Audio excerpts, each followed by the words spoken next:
C'è una notizia importante per la Sicilia e voglio condividerla con voi. A pochi giorni dal giudizio positivo di Standard & Poor's, anche l'agenzia americana Fitch ha migliorato le prospettive della nostra regione, portando l'outlook da stabile a positivo.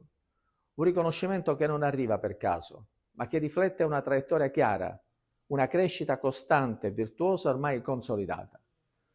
Fitch sottolinea la riduzione del debito più rapida del previsto e apre alla possibilità di ulteriori miglioramenti nei prossimi mesi.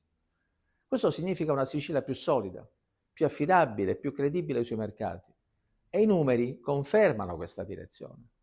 Negli ultimi 5 anni il PIL regionale è cresciuto di oltre il 20% più della media nazionale.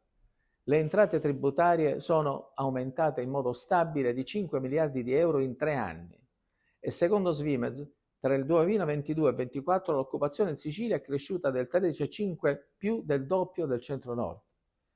Questi risultati sono il frutto di una strategia economica coerente.